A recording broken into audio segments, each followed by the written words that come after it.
Goed, 1.3, voltooi die staat van finansiële posisie. Weereens, kom ons kyk wat kan ons invul wat ons reeds het.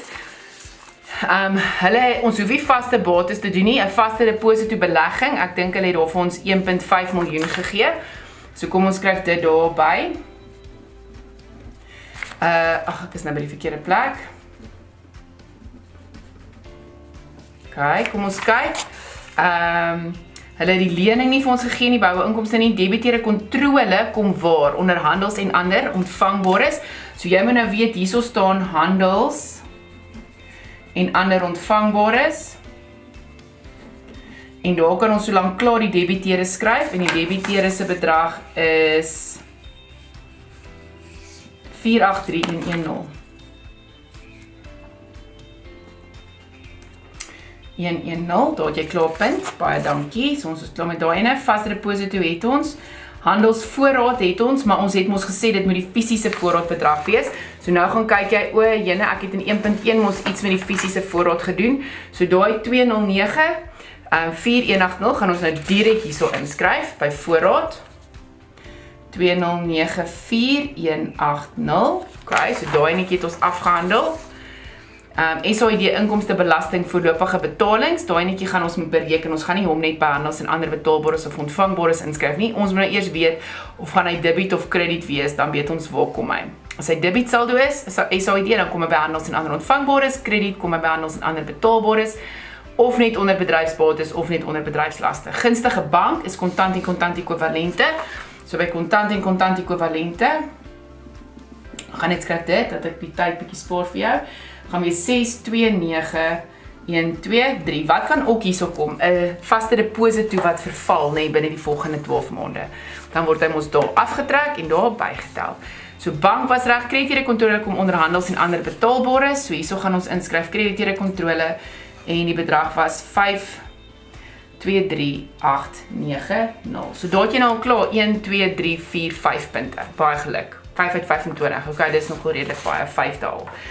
So jy is amper by 30%, maar ek hoop jy werk vir meer as dit. Ok, kom ons gaan nou deur die aansuiwerings wat ons gesê het, ons moet onthou in die staat van finansiële posisie. So die eerste een, geen aansuiwering nie. Hierso het ons moes gesê, hy moet in die staat van finansiële posisie kom, maar ons het hom nou ingeskryf, hierso by fisiese voorraad. Nou kom ons toe nommer 2. Nommer 2 was kommissie-inkomste, wat 'n opgelope inkomste was, van R41.000, wat opgelope inkomste is 'n bate. So by die handels en ander ontvangbares gaan ek daai 41.000 van kommissie-inkomste moet by plus, want dit is 'n opgelope inkomste. Sien jy hoe maklik is dit as jy deur die staatsomvattende inkomste jou aansuiwerings doen en dan kan jy net weer daarna terug, of dan hoef jy nie weer daarna terug te gaan en weer van vooraf dit uit te figure nie. Fooie-inkomste was mos 'n vooruitontvangde bedrag. 'n Vooruitontvangde inkomste is mos 'n las. En onthou jy die las wat vooruit ontvang was 24150. As jy nie wil weet hoe ek hierdie gekry het nie, gaan kyk net by die nommer 4 video by staat van omvattende inkomste, dan gaan jy mooi sien hoe ek daai bereken het. Okay.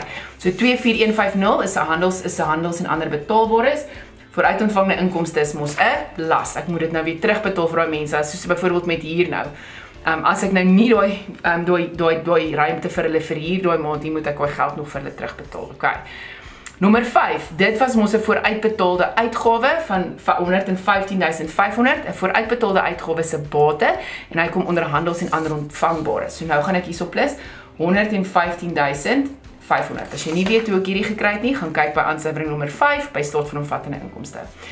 Nou, voorsien vir die direkteursgelde, daar was 'n opgelope uitgawe en 'n opgelope uitgawe van R85.000 moet by laste kom, by handels en ander betaalbares. Gaan kyk net weer hoe ek daar bereken het by die staat van omvattende inkomste se aansuiwering.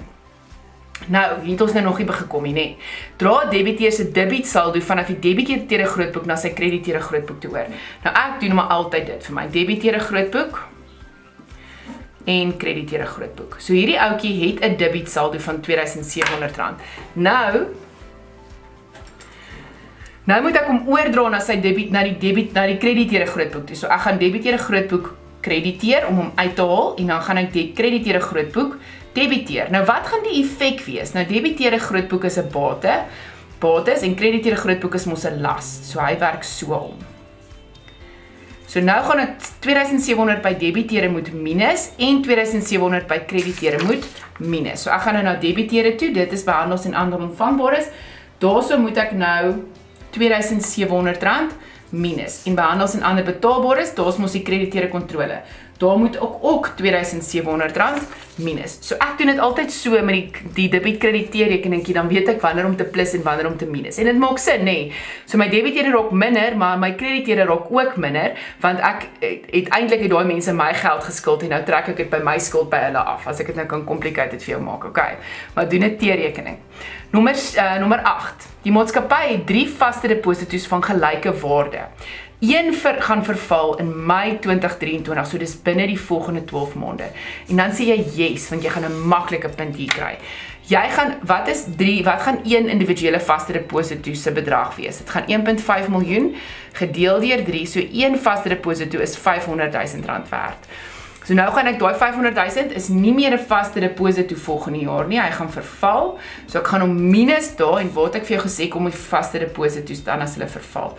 Dan plus ek hom by kontant ekwivalente. So hy verander van 'n nie bedryfsbate na 'n bedryfsbates, maar dit het absoluut nie effek op my bates self nie, nê. Net die groepie waarin hulle val. Daar is 'n maklike punt vir jou, okay. Die bedrag van belasting is nog op soveel is nog verskuldig, 'n bedrag vir belasting.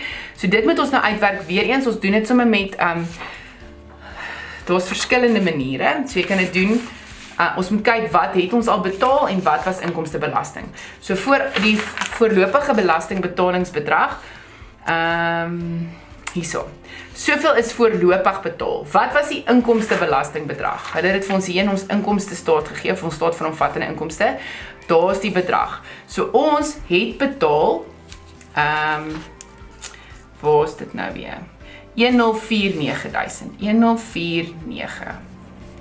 Maar die regte inkomstebedrag was 1152000. So as jy nou net prakties daarin dink, jy betaal vooruit, want jy dink jy betaal 'n sekere deel van jou inkomstebelasting klaar, en dan kom die regte bedrag, en dan sien jy, o jene, ek het eintlik te min betaal. So in hierdie geval, gaan ons die inkomstebelastingbedrag vat, minus die voorlopige betalings. En dan gaan ons kyk, o, daar kort nog 'n bedrag van hoeveel? Daar kort nog 'n bedrag van 103.000. En omdat hulle sê dis verskuldig, kan jy klaar weet dit kom by handels en ander betaalbares of op sy eie. Ek dink hulle het hom hier op sy eie geskryf. Jy kan hom hierso skryf as SAID inkomstebelasting. Of jy kan hom net daarby geplus het. Dis dieselfde, nê? En dan kon ons gesê het nou mooi hierso, dit was 1152000, dit is my regte inkomstebelasting wat ek skuld, en ek het sover 1.49 miljoen het ek betaal, 0.49 miljoen betaal. So die bedrag wat tussen daai twee verskuldig is nog 103.000 wat ek vir SAID moet betaal, wat ek bietjie verkeerd geskat het met my inkomstebelasting. Dis maar eintlik basies wat dit is, nee, want goetertjies gebeur. Goed, jy het bietjie meer inkomste gekry, so dis nie sleg nie. Dividende, waar kom dividende hierso? Hierso gaan ek hier aandeelhouers vir dividende. Nee, dit is basies die finale dividende. Dis al wat dit is. So nou kan jy net sien die finale dividende verskuldig en daai bedrag kan jy net. Hier's niks complicated aan hierdie nie. So onthou, finale dividende is altyd gelyk aan aandeelhouers vir dividende en dit is altyd die bedrag wat ek inskryf in my staat van finansiële posisie. So 2640000. Moenie die lewe vir jou moeilik maak nie. Dis nie kontantvloeistaat wat jy moet bereken hoeveel is betaal of wat ook al nie. Al wat hierin kom is die aandeelhouers vir dividende en dit kom onder onder handels en ander betaalbares of dit kan kom op sy eie net onder bedryfslaste. So albei hierdie kan ek net daarin ook geskryf het, 100% reg. Okay. Nou hierdie skuld-ekwiteitverhouding sê vir jou iewers gaan daar 'n bedrag uitgelaat wees en jy gaan dit moet balanseer. Okay, so kom ons doen gou-gou hierdie klaar. Daai gaan 1 miljoen rand wees. Nie baie ingewikkeld nie. As jy nou al die handels en ander ontvangbares bedrag vat,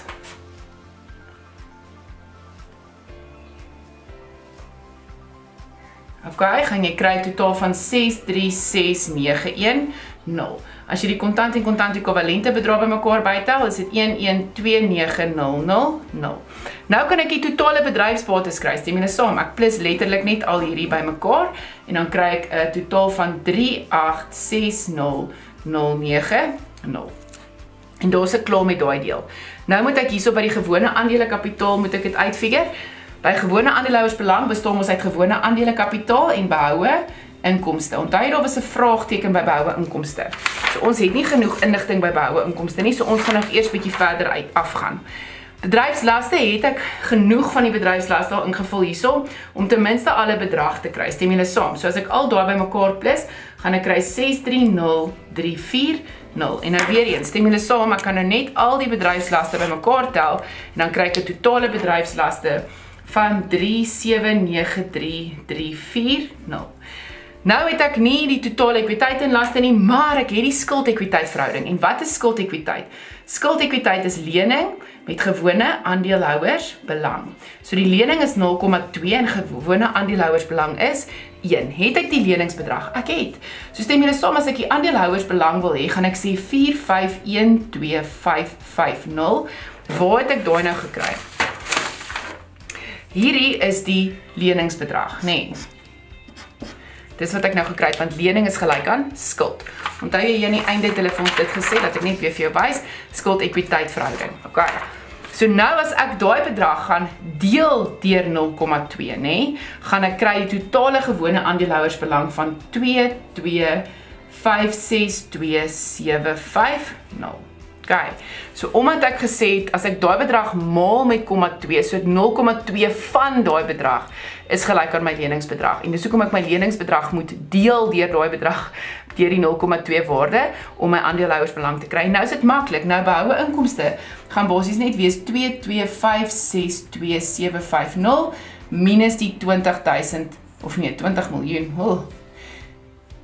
123 is 'n massa bedrag. En dan gaan ek kry, dis gelyk aan 2562,750. En daai is 'n balanserende bedrag, nê. So hier is dit nie eintlik baie complicated gewees nie. Die enigste moeilike ding was wat jy moes geweet het, jy moes die leningsbedrag gedeel deur die verhoudingsbedrag van verhoudingswaarde van 0,2. Nee, en dan daar is jy klaar met jou staat van finansiële posisie en so ook met jou vraag 1.